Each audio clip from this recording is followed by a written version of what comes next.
Ah, salut, merci Claude. Alors, sur le début de ton message, c'est pas à moi que tu vas apprendre ce que sont les globalo-fascistes. Oui, les tresses familles, j'en ai entendu parler, mais bon, je suis pas un expert là-dessus. Donc ça, on l'a bien compris. Ils placent tous les chefs d'État occidentaux, ils placent des corrompus à la tête des organisations supranationales, etc. Et ensuite, ils ont les manettes pour faire des pandémies, des machins, enfin des fausses pandémies, etc. Bon, on est d'accord là-dessus. Mais là où je trouve ton analyse, j'ai compris, t'es pas antisémite. T'es pas antisémite, mais tu as une façon de présenter les choses qui pourrait laisser croire que tu es antisémite. Ou en tout cas antisioniste. Hein, bon, c'est un des déguisements. Mais des fois, c'est un déguisement involontaire. Des fois, les gens ne se rendent pas compte. C'est pour ça que je parle d'hallucination collective. C'est que j'en ai plein, je suis sûr qu'ils sont sincères. Ils disent non, non, moi j'ai rien contre les juifs, c'est juste contre le gouvernement israélien. Alors moi je leur réponds, d'accord, mais tu sais que depuis 75 ans, il y a eu peut-être 40 conflits territoriaux, etc., horribles dans le monde, même des massacres, tu t'en es pas occupé, t'en as rien à foutre. Hein, tu es juste bloqué sur Israël. Tu t'es pas posé la question du déplacement des populations croates, serbes, pour créer le Kosovo, les Albanais, etc. Tu t'es pas posé la question. Pourtant, c'est en plein cœur de l'Europe, mais comme il n'y avait pas de juifs, ça t'intéressait pas. Tu t'es pas posé la question les Arméniens. T'en as rien à foutre. Pourtant, tu te dis chrétien. Hein, tu te poses la question de rien sauf les juifs. Bon. Voilà. Bon. Donc ça veut dire que quand tu oses dire, oui, bon, créer un État juif, pourquoi pas, mais comment tu peux dire créer un État juif, pourquoi pas? En plus, ils l'ont mis dans une zone où il y avait des gens. C'est-à-dire que tu nies complètement l'histoire de cette terre, tu nies la théologie, tu nies même le fait, et tu ne dois pas le savoir, qu'il y a eu comment dire, un recensement de la population de Jérusalem en 1880 ou un truc comme ça. La majorité des habitants de Jérusalem étaient juifs.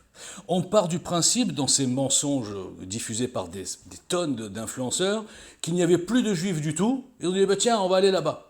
Il y a toujours eu entre 5 et 15% de juifs, même avant 1947, même avant 1920, dans cette région, parce que c'est la terre historique des juifs. Et le mandat britannique a été divisé à 80% pour la Jordanie, qui sont des Palestiniens, c'est les mêmes, c'est la même culture, même bouffe, même religion, ils viennent tous de là, d'Égypte, etc., ceux qu'on appelle les soi-disant Palestiniens.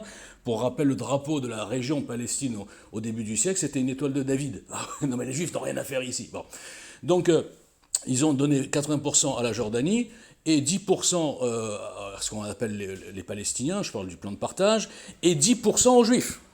Dans l'inconscient collectif, il y avait un pays qui s'appelait la Palestine, et les Juifs sont arrivés en pleine nuit, sans droit international, sans ONU, sans rien du tout. Ils ont chassé tout le monde, ils se sont installés. Voilà ce que des gens laissent entendre. Et toi, sans le vouloir, c'est ça que tu laisses entendre. Quand tu dis, oui, bon, ils ont créé un État juif, bon, pourquoi pas. Alors, ce qui est extraordinaire, c'est que c'était quoi les autres solutions? Je vais t'envoyer ce que j'ai envoyé à Castelnau, cette espèce de grosse merde là, qui donne des... Il répond à tout le monde, ce mec-là. Il prend tout le monde de haut, machin, etc. Tu dois le connaître, Régis de Castelnau, l'avocat. Et bizarrement, quand moi je lui parle, il répond jamais. Parce que je le plie, comme tout le monde d'ailleurs, comme tous les soi-disant influenceurs à Deval. Donc il me bloque, bon bref. Donc c'était quoi les autres solutions, surtout après la Shoah? C'était quoi? Leur dire, ok, non, non, c'est bon, on donne tout aux Arabes, et vous, les Juifs qui êtes là, vous allez être sous domination du grand moufti de Jérusalem, tu sais, le copain d'Hitler. Celui qui a apparemment suggéré, bah, tiens, si vous faisiez une solution finale, le cher Adolphe, voilà. Donc on les met là, et puis les autres Juifs, on les laisse un petit peu dispatchés, on leur donne aucun foyer national, et puis on attend la prochaine Shoah. C'est ça. Donc quand on a ce genre de raisonnement, et qui nie complètement ce que je viens de dire, l'archéologie, la théologie, l'historique, la politique, l'histoire, tout, eh bien, est-ce qu'on est antisémite? Ou est-ce qu'on est aveugle? Ou est-ce qu'on est antisémite involontaire, inconscient? C'est ça que je pose comme question. Ensuite, tu me prends un exemple. Mais attends, mais je crois que vous ne vous mettez pas à la place. Un pays minuscule, entouré de pays qui veulent sa mort, qui ont écrit dans leur constitution destruction de l'État d'Israël, avec à l'intérieur 2 millions d'Arabes israéliens. On n'en parle jamais, hein, c'est pareil, c'est l'apartheid. Il y a 2 millions d'Arabes israéliens sur 9 millions. Hein, ça fait plus de 20%. Va dans les pays musulmans et va voir combien il reste de juifs ou de chrétiens. C'est marrant. C'est toujours le jugement à géométrie variable.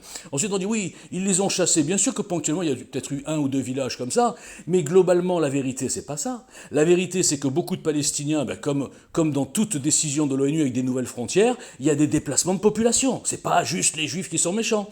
Donc il y en a plein qui sont partis en vendant leurs terres et leurs biens à des prix très hauts, surélevés.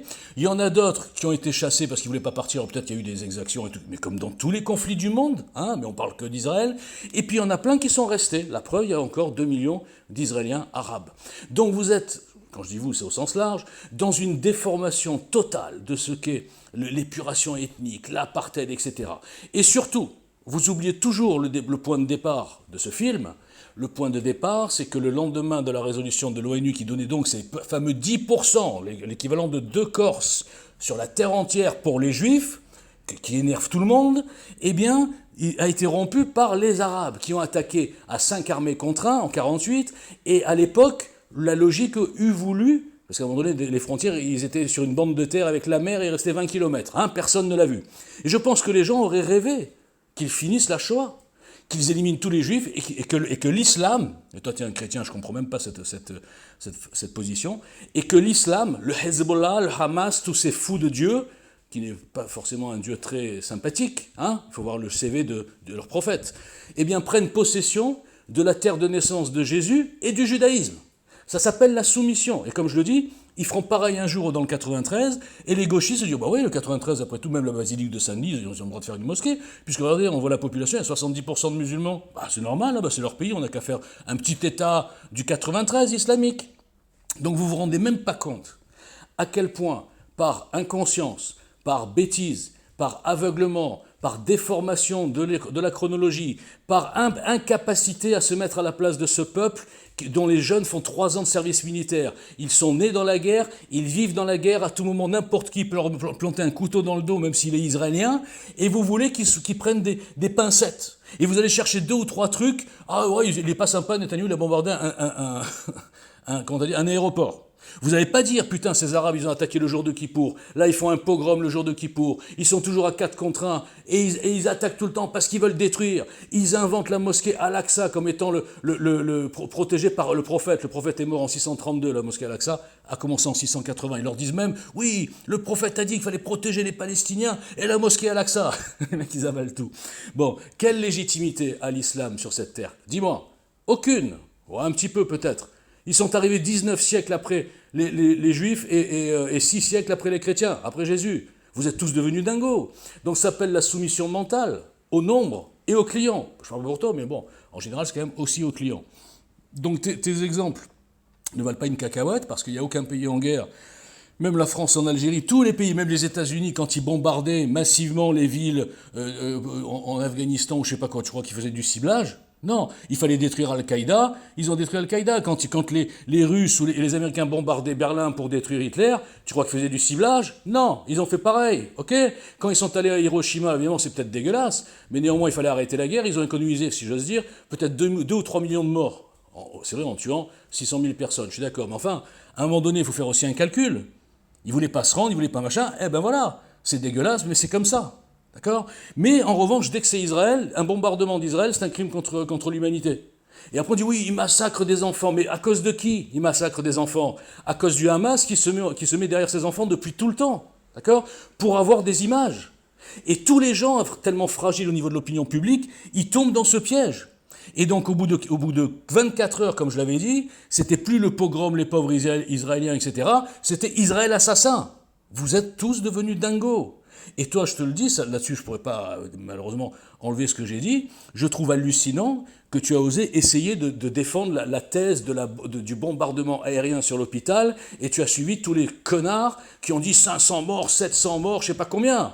Alors que si tu allais sur un terrain de guerre, tu sais très bien que la différence entre un petit cratère d'une roquette et un bombardement aérien, une bombe qui tombe de 1000 mètres de haut, d'accord? Ça ne fait pas un cratère de 75 cm. Bon. Tout ça pour te dire, Claude, que je ne te classe pas exactement dans la même catégorie que ceux que je défonce toute la journée, là, dans le boycott, genre les Youssef Indy, tout ça, et même Scholler, et même, il s'appelle Divisio, et même, comment il s'appelle, l'autre connard, là, enfin, Olive, tous ces connards qui surfent sur la vague du public à 90% pro-palestinien, parce que l'islam a pris possession de la France, dans les têtes, tout en les tuant, le jour même des obsèques d'un type qui a été tué par le même genre de mec que le Hamas, il y a une manifestation en plein Paris, Allahu Akbar, et les Français se soumettent, ils se cachent, ils ont peur de soutenir Israël. D'accord? Donc on est dans un truc, je le dis, je l'ai prouvé, d'hallucination collective.